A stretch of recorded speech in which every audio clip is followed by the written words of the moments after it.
If you are someone struggling to figure out how in the world can I get clean water that is safe, healthy, delicious, and affordable, let me share some things that really helped me out 13 years ago.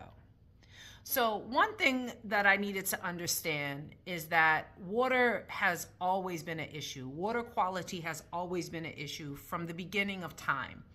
Prior to like 1900, when the world became very industrialized and we started getting all of these man-made chemicals in our environment, the big issue with water was bacteria and viruses. So people were dying of cholera, there was dysentery, right? It sounds really scary, but it's the truth. Water has always been an issue. It used to be really bacteria and virus contamination. You know, think about the most pristine environment and, you know, back in the day in the 1600s, 1500s, the year 1000, and you're getting water from a stream. But what if there's a dead chicken up the stream, right? What if there's a deer? What if there's just little microscopic insects in there? Bacteria and viruses have always been an issue, and it's still an issue today. We'll get back to that point in a little while. So that was really number one that I had to realize, is that this is nothing new. It's more advanced now. It's more detrimental now, but having water has always been an issue. Number two, water moves, right? So water quality changes as water moves. You know, one of my favorite people of all time, Bruce Lee's like, be like water, you know, move, you know, make the form where it is. And just being like water means that you're constantly moving, you're shifting shapes all the time. And the quality moves with it, because something can be in your water today and not tomorrow, or vice versa. And so we have to understand that water quality is constantly changing. So when you're thinking about getting clean water, you don't want to think about it just in the moment, like what's the snapshot of today. So that's point number two. Point number three is going back to point number one, is we're not back in the day, right? We're not in the 1500s. We're not in the year 23, you know, BC, or whatever date you want to throw out there. We're in 2026. And in 2026, there are a lot of chemicals in the world. And so I want you to do a little thing with me right now. Excuse me. If you can just close your eyes, and I want you to think of anything, everything actually. Think of everything that you've ever laid your eyes on in the future, today, even in your natural past. If you can name one thing that has not been touched by a chemical, I'll give you $1 million. I've asked this question thousands of times. And I mean, think about it. Can you name one thing in your whole natural life, even in the future, right? Even maybe in your parents' lives, that has not really been touched by chemicals? And so realizing that, and point three is, we live in a chemically inundated world. We're chemicalized. I could go on and on, but I'll save that for another video. So I have to realize how pervasive chemical contamination is. That's point number three. Point number four is, you know, what about bottled water? Everyone asks me that. Heather H2O, as they call me.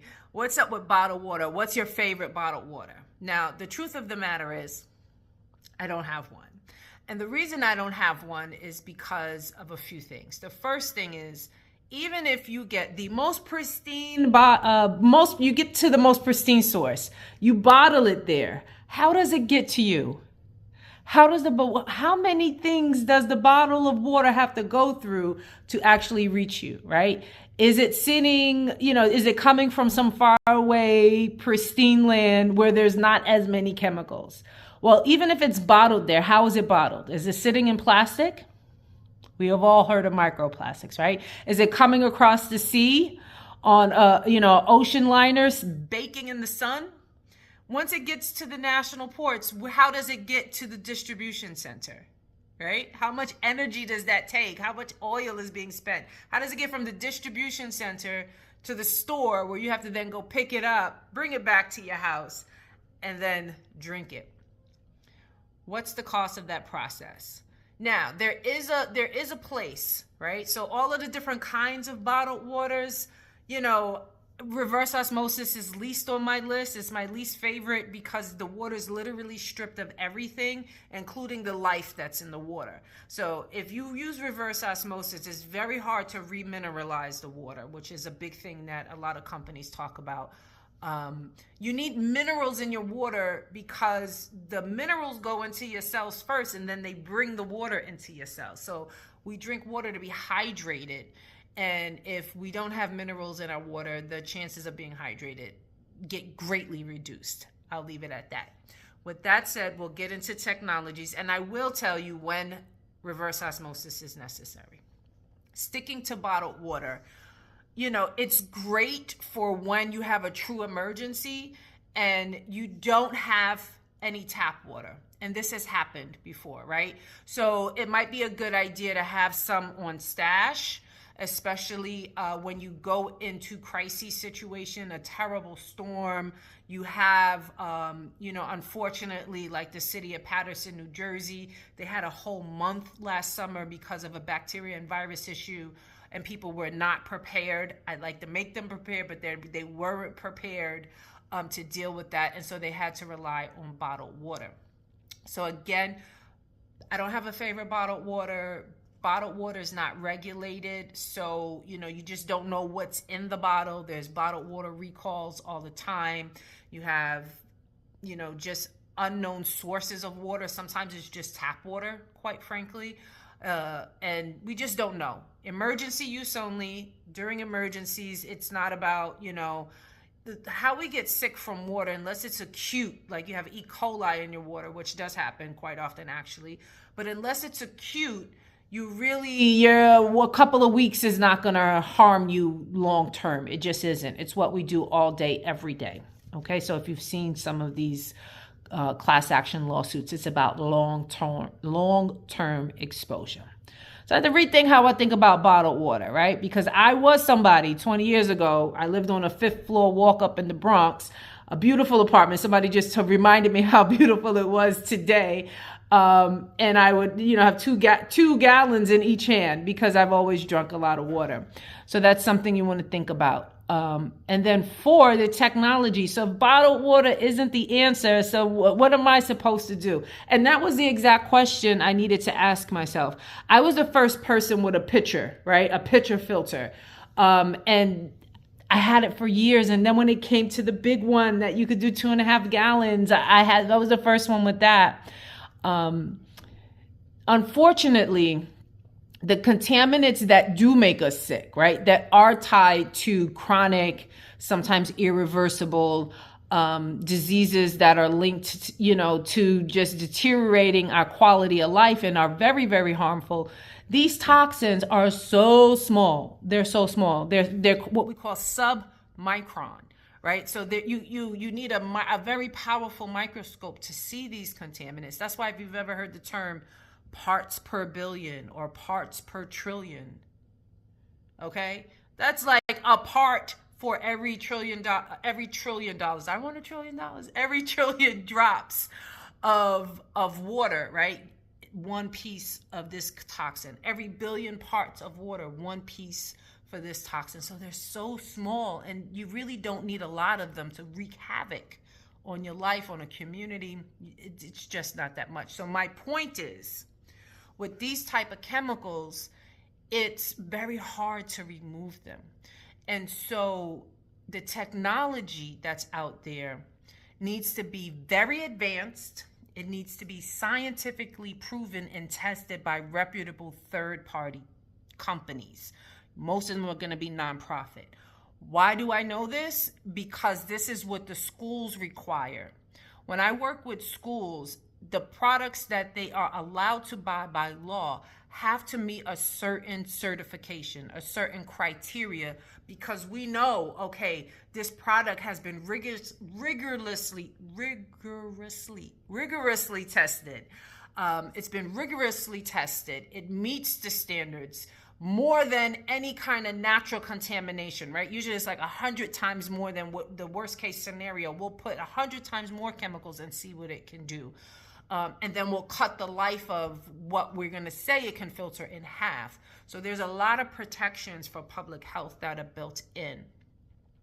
Now, the scary thing, and I don't know if you're scared, but what scared me when I learned this is that the state of California is the only state in the whole nation that has these rigorous requirements for products that companies that want to sell products to people in the state of California. What does this mean? Okay.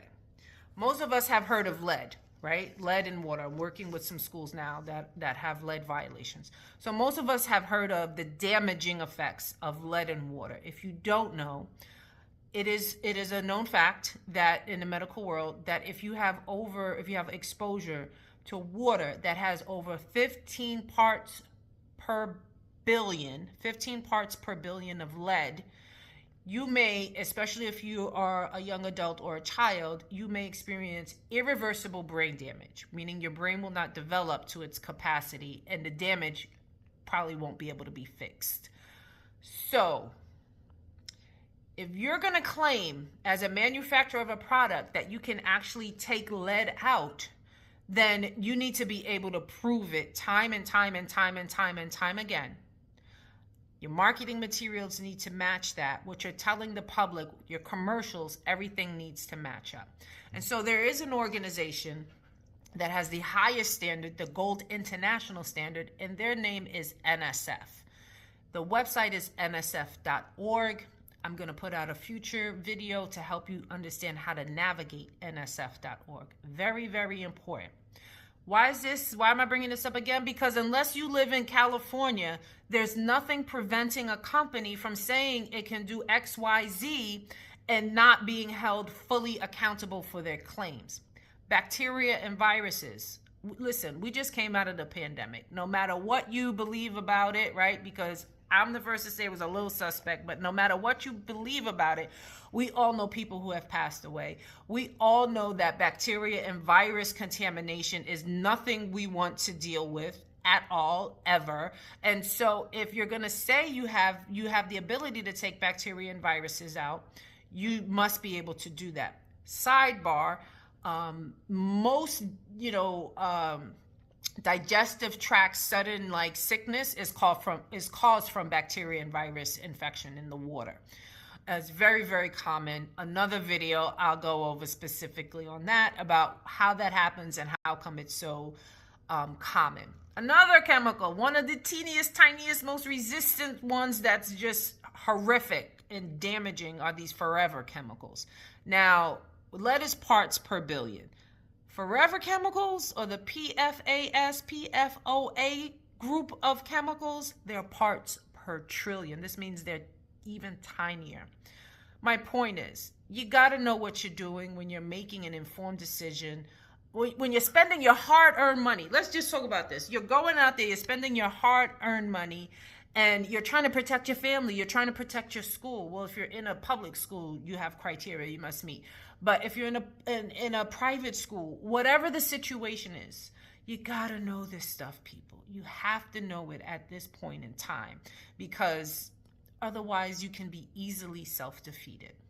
So those are the four major things that help me out, right? In the end, when you find a really good product, and I represent a handful of top-notch stuff with different applications, different scenarios, because everybody's scenario is not the same. Most we can deal with, we have one solution, but sometimes it gets a little fudgy with water contamination, and we got different things because water is very broad and complex. But you need to understand why you can't rely specifically on bottled water for your entire life. That makes no sense. There's countries that don't have tap water. Tap water is one of our biggest assets. There's a lot that happens to tap water. I would not just drink tap water, even if there's no environmental contamination, there's no leaks, there's no water main breaks. I still would get a state-of-the-art filter because of what's put in tap water to make it what we call deliverable. Because if we go back to point one, water has always been an issue. Just trust me when I say this. I'm going to break each and every one of these topics down into its own video to help you become a true clean water champ.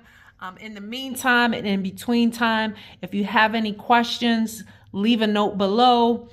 Send me a message. You can find me on LinkedIn. You can find me on Facebook, Instagram, and TikTok at Heather H2O. I hope you got some value from here.